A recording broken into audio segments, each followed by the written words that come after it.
datang di pabrik kapur PT CV Prayoga Sejahtera di Desa Purworejo, Kecamatan Negeri Katon, Kabupaten Pesawaran, Provinsi Lampung. Pabrik kapur ini dikelola oleh Bapak Saiful Rohman. Beliau merupakan tokoh inspiratif yang menjadi pengusaha sukses di Desa Purworejo. Pabrik ini didirikan sejak tahun 2008 hingga saat ini. Berikut adalah proses pembuatan kapur. Batu kapur dimasukkan dan disusun ke dalam tungku besar. Kemudian batu tersebut dibakar selama 24 jam.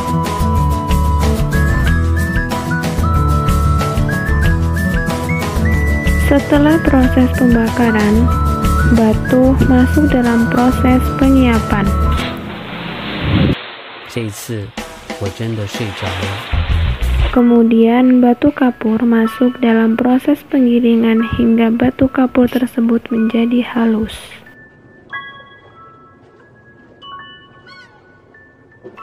Proses yang terakhir yaitu batu kapur dikemas dengan rapi dan batu kapur siap untuk dipasarkan.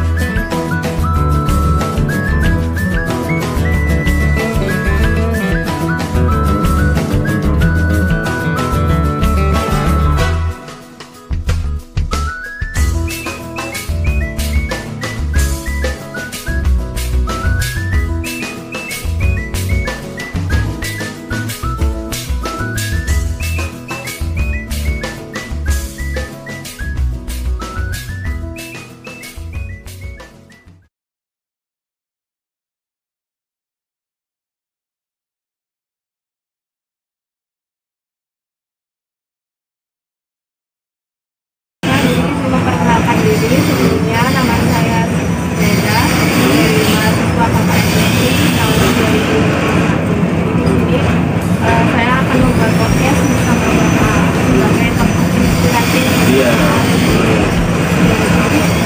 Apa sih Pak keunggulan dari produksi kapur? Keunggulannya kompetitornya sedikit. Kompetitor itu pesaingnya. Coba sampai hitung pengusaha kapur di sini. Ini cuma ada beberapa di Lampung. Nah, cuman yang punya beginian itu ada 4 pabrik di Lampung. Ada 4 pabrik. Ada di sini, ada punya bapaknya di sini tadi, PT Kapur di Lampung, ada PT Gramer, ada PT ASJ yang di Blanti. Itu besar-besar semua. Jadi apa namanya tadi, pesaingnya sedikit, keunggulannya di situ. Konsumennya, pasarnya banyak. Gitu. Itu satu. Yang kedua, jarang-jarang orang yang mengerti atau mempelajari sampai dalam tentang kapur. Orang tahunya cuma kapur itu kapur tulis, kapur jet, tapi padahal kapur itu berbagai macam dan fungsinya luar biasa, banyak sekali. Itu keunggulan. Konsumennya itu nih, satu, ini properti, orang yang punya proyek perumahan untuk campuran semen, untuk untuk plafon itu ya, semen mortar. Yang kedua untuk tambak, dari mulai Padang Cermen sampai Lampung Timur. Ini ngambilnya Bintuhan, Bengkulu, Bengkunet, sini Rawajito. Tuh konsumennya. Kemudian semua pabrik gula. Tuh konsumennya banyak, konsumennya. Ya, lumayan luas. Kalau Pesawaran posisi di pesawaran untuk pabrik kapur yang beginian. Di pesawaran karena yang punya ini tambang kapur yang dalam tanah yang dalamnya ada kapurnya cuma di pesawaran sama di Brengsewu yang ada itu, lain nggak ada. Di Brengsewu ada di daerah Pobong, kecamatan Pobong, di desa Tanjung Gumalang. Desa Tanjung Gumalang sana Pagelaran masuk ke Bulog, di sana ada tambangnya. Kemudian Pak, apa sih visi misi Bapak bisa mendirikan pabrik kapur ini?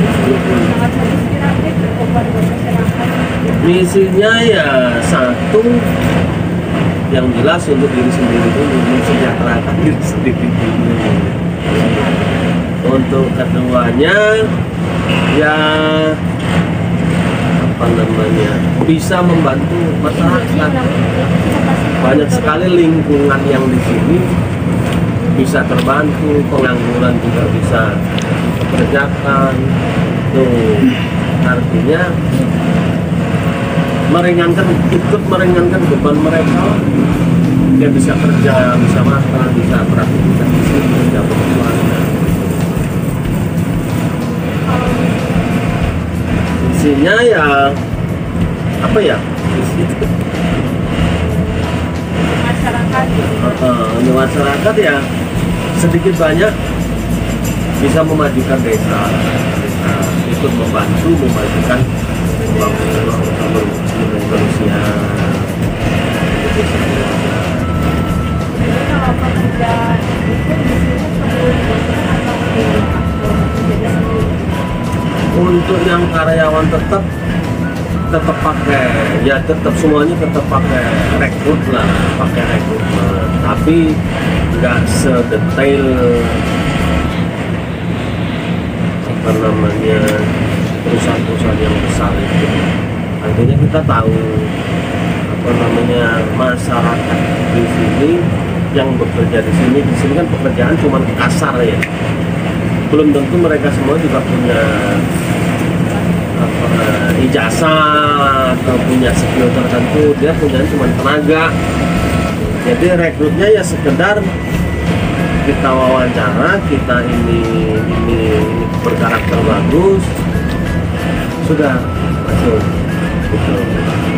Jadi nah, kalau rekrut harus sesuai dengan itu, mereka nggak punya ijazah, mereka cuma tenaga doang gitu. Bagaimana strategi pemasaran produk kapur ini sehingga bisa dikenal masyarakat luas, bisa sampai kemana-mana? Strateginya ya pada dasarnya masyarakat luas secara umum ini sudah mengenal kapur. Kapur itu apa? Tapi mungkin kita akan lebih perjelas, lebih kita secara detail kegunaannya kita jelaskan ke mereka. Jadi strateginya itu artinya kita jelaskan waktu kita datang, kita pasarkan. Ini bukan sekedar kita jualan, tapi kita juga ikut bina mereka. Contohnya tambak. Rata-rata tambak ini juga bukan semuanya punya teknisi yang pintar. Jadi ada dia yang cuman taunya ini dikasih kapur. Nah, dia nggak tahu kapan harus dikasih kapur, kapan nggak harus dikasih kapur, kapan harus ngasih apa, banyaknya kapur seberapa itu kadang dia nggak tahu. Nah, kita sedikit kasih arahan ke mereka tentang itu. Dari situ nah mereka baru ngerti, oh iya, nanti tidak sekedar jual barang, tapi juga kita sedikit edukasi dia. Kemudian berapa omset setiap tahunnya Pak? Banyak. Ya kalau satu bulan mungkin ya, kalau tahun ya miliaran lah, karena tahunan dikumpulin tuh. Kalau bulan-bulannya Per bulan ya sekitar 1 miliaran adalah omsetnya, tapi itu keuntungannya ya apa. kemudian berapa omset setiap tahunnya Pak? Kapur banyak. Ya kalau 1 bulan mungkin ya, kalau tahun ya miliaran lah. Karena tahunan dikumpulin tuh. Kalau bulan-bulannya Per bulan ya sekitar 1 miliaran adalah omsetnya, tapi itu keuntungannya ya apa. kemudian bagaimana cara Bapak membuat konsumen itu terus mempercayai produk kamu ini Pak? Kita menjaga kualitas, menjalin silaturahmi dan komunikasi penting. Jadi jangan sungkan-sungkan kita komunikasi sama mereka. Pak gimana? Pak gimana? Nah, komunikasi. Kalau ada waktu kita silaturahmi. Jadi yang paling penting dan pokok itu sebenarnya di kualitas. Kualitasnya harus kita jaga. Kemudian ketepatan waktu kirim. Ketika dia order tanggal sekian dia mau pakai, tuh semua ada. Kalau dia minta sekarang dikirim sebulan kemudian, dia nggak mau, dia kabur. Gitu. Pendidikan ini semakin meningkat, terus menarik gitu kan. Iya. Konsumen tetap tertarik sama produk-produknya Bapak. Produk saya. Ya yang pertama karena tuntutan